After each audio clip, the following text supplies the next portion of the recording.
My house stands on the outskirts of the town, low, twisted by time like me. The walls are peeling, the windows creak when the wind enters the cracks, and the floor echoes with each of my steps, as if I were walking not on a tree, but on my own loneliness. Every day here is like the previous one, quiet, with a taste of dust and oblivion. I am no longer the master, not the boss, not the one who once decided destinies. Now I am just a presence, an extra voice in my own home which is filled with indifference. My children are successful, too successful to have time for me. I rarely see their faces, and when they appear, they wear an expression more of duty than joy. They look at me as if I were a reminder of the old age that inevitably awaits them too. My grandchildren are cold, nervous. Their eyes, always glued to the screens, do not look up at me when I try to speak. For them, I am a shadow, an unnecessary noise. In the store, I become transparent. The young cashier throws away the goods without looking me in the eye. Behind me in the queue, they sigh when I take out an old wallet and count the coins for a long time. I feel their hidden laughter on me. They say, "Old man, why are you still holding on?" In the hospital, they listen to me superficially, hurriedly, as if it were unnecessary work. The doctor flips through papers, doesn't look at my face, speaks in other people's words that don't carry warmth. I have become a burden. Not a friend, not an advisor, not an example, a burden. Once my word decided matters, but now it is drowned in indifferent noise. I see how my presence irritates. I hear children arguing in whispers at night about why I haven't sold the house yet, why I take up space, why I don't lie down peacefully in my grave. They think I don't hear, but I hear everything. Everyday life is a web of small humiliations. Every day is like a small death, an unspoken word, an unkind look, an untouched shoulder. All this accumulates in me, and I feel something old and bitter beginning to sprout in the darkness of my soul. What I have long hidden under smiles and silence now trembles like a beast in a cage. I sit by the window and look at the road. Before, I was the one who built a path for others. Now I have no path myself. I live in the shadow of past years, and every night I think, how did it happen that the life I gave to others turned into a desert for myself? Sometimes it seems to me that I am rotting from the inside. Not in body, in soul. My heart still beats, but it is drowning in the cold of indifference. I begin to make notes in an old diary. Trifles, dates, names. So far, it seems like random words, but deep down, I know this is just the beginning. When I close my eyes, I see myself young, strong, determined, with eyes that glowed with fire. I was a man of honor. My word mattered, and not because I demanded it, but because I deserved it. I built a business from scratch, worked nights, rose where others fell. I took risks, lost, rose again. Every victory had its price, and I paid it without regret. I raised my children in severity, but also in love. I wanted them to have everything that I myself was deprived of. I invested my strength, my faith in them. I taught them never to turn their backs on their family, because family is all you have when the rest of the world betrays you. They listened to me, nodded, and I believed that my words would be engraved in their hearts. My partners respected me. I knew how to take a blow and was never afraid to tell the truth to their faces. People came to me for advice because they knew I wouldn't let them down. I was a source of strength, a person who held others up. But years passed, and everything I had built melted away. The business dissolved into someone else's hands. The children became adults and departed like ships from the shore, taking the warmth with them. My advice became unwelcome. Now I hear only short phrases from them. "We know better. Don't interfere. It's hard for you to understand." I gave everything. time, strength, life, and in return, I received emptiness. The silence of my house is louder than any screams. Sometimes I take out old photos. Here we are all together, smiling, united. But now these photos are not proof of happiness, but evidence of betrayal. In the dark corners of my memory, something else appears. I remember how I once knew how to manipulate, push people to make the decisions I needed. Back then, I did it for the cause, for survival. I knew the power of words, the power of a look. I knew how to hold power. And now, when I sit alone, it seems to me that those skills have not disappeared. They are simply asleep. The past smells of cigar smoke, of negotiations until the morning, of heavy losses and sweet victories. It was my life. And now it is only a ghost that sits next to me every night and whispers, "You gave everything." And what did you get? My days are a series of small deaths. I notice how every indifferent action of my loved ones cuts me harder than my enemies ever could. When my children come over, they talk to each other as if I were not there. They sit at my table, eat from my plates, but they look right through me. I try to insert a word, to recall some story from the past, and they just nod distantly, silently scrolling through worksheets on their phones. I see their eyes. There is no room for me there. My eldest grandson once said bluntly, "Grandpa, why do you grumble all the time? You'd better be quiet." His voice was full of irritation, and I suddenly felt that this was the purest form of devaluing. There was no love in his words, only fatigue from my presence. I smiled to hide my pain, but something inside me cracked. A young doctor sees me in the hospital. He doesn't even look up. He says dryly, "At your age, it's normal." Normal? To be in pain every day? To wait for death as a release? I ask if it's possible to make the condition easier. He shrugs. "You have to accept it." Accept it? I, who have never accepted defeat?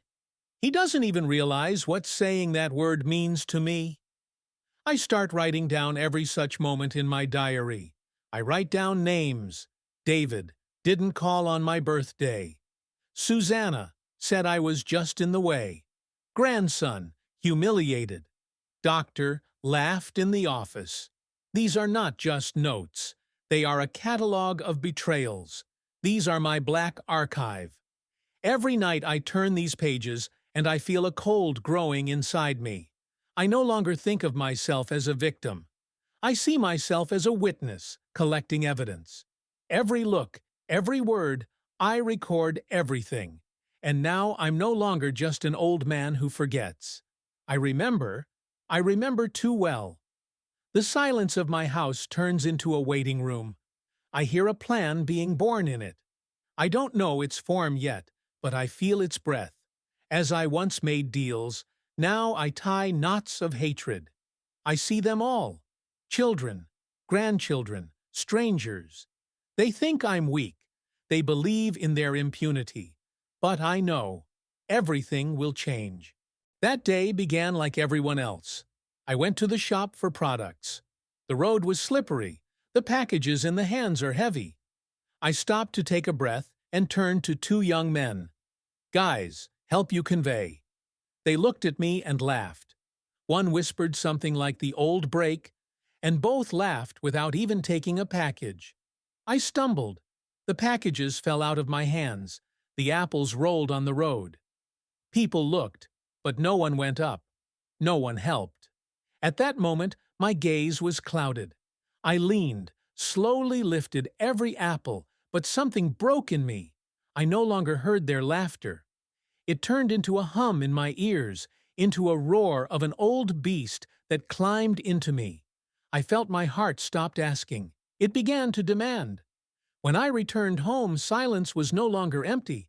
She was filled with a cold voice, which I heard only at the darkest moments of youth. The voice whispers, "Enough. You're not a victim. They have to pay." And I realized, I am no longer old and infirm. I become again who was ever. Only now is my weapon. Not business and not money. My weapon is memory, experience, and cold ruthlessness. I sat down at the table, opened a diary. Dates, names, situations, they all have now had a new meaning. It was not a list of pain, it was a plan. Clear, logical, thoughtful. I was no longer about to be pleading about attention or respect. I will make them see me. And anyone who ever laughed will feel my presence, even if I do not say a single word. That evening, for the first time in many years, I smiled sincerely. But it was not a warm smile. It was a smile of a predator who felt the taste of hunting.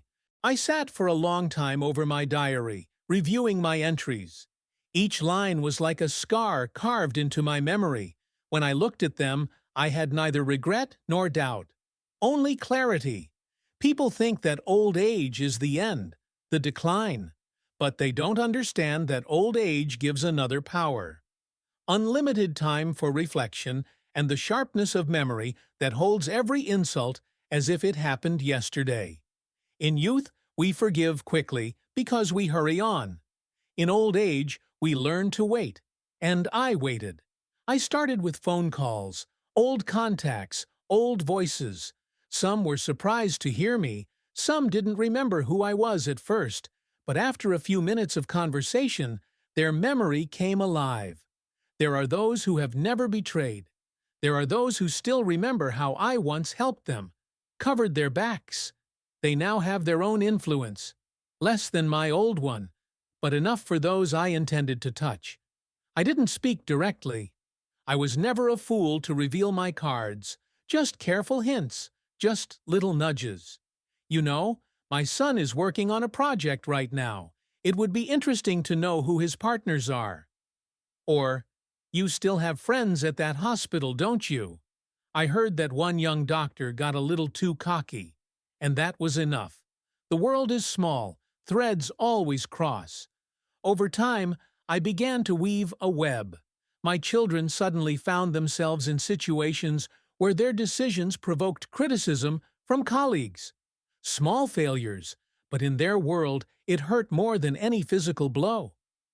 My grandson, the one who made fun of me, was once left without the support of his friends.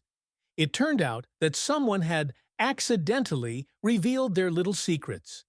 He came home pale, withdrawn. I saw it, and I saw him taste loneliness for the first time. I acted carefully, like a chess player. Each piece moved not immediately, but inevitably. My children began to quarrel among themselves over an inheritance that I had not even talked about yet. I dropped random words in conversations, just hints. I wonder which of you will get the house when I am gone. That was enough to sow the seeds of distrust. They grew by themselves. I only watered them.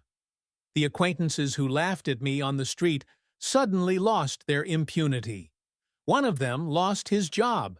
Too many people suddenly found out about his lies. Another received an unforeseen check that exposed his machinations. I left no trace anywhere. I only touched the levers that I had known since my youth. People think that with age you lose strength, but I never lost the main thing, the ability to rule in the shadows. My home was filled with new meaning. Silence no longer oppressed me. It became an ally, a space for planning. I stopped being an unnecessary old man. I became a director. And this performance was the best of my life. The more I saw their broken expressions, the calmer I became.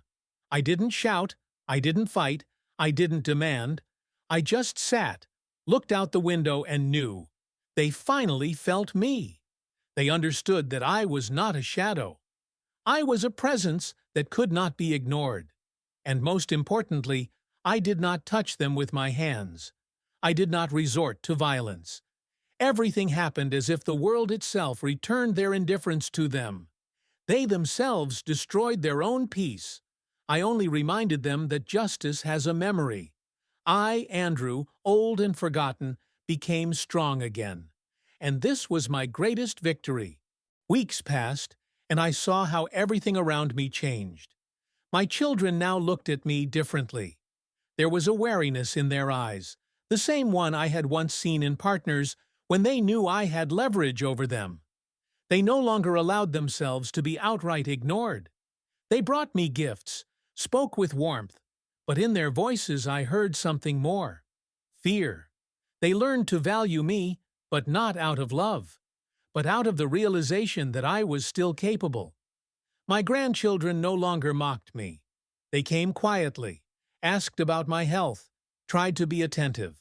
I saw uncertainty in their movements, as if they were afraid that any word could turn against them. And that was my triumph, because now I was no longer transparent. Society? It would never admit it directly, but I could see people on the street looking at me for a longer time. I no longer lowered my eyes. My gaze became sharp, cold. Now they saw in me not weakness, but strength. Strength that should not be despised. I did not look for applause. I knew there would be none. My victory was not loud, it was quiet, like a whisper in the night. But this silence was deeper than any words. Sometimes, sitting by the window, I think, have I become a monster? Or maybe I have only regained my dignity. When you are trampled for a long time, and you get up and fight back. That is not a monster, it is justice. I no longer forgive, but I do not destroy blindly. I am selective. I am precise. I am like a scalpel in the hands of a surgeon. I understand. Old age is not about powerlessness. It is about rights. The right to the respect you deserve. The right not to be trash in your own home. The right to remind those who have forgotten. Even a shadow has teeth. My diary is now almost full. I wrote the last line last night. I thought for a long time what to leave there.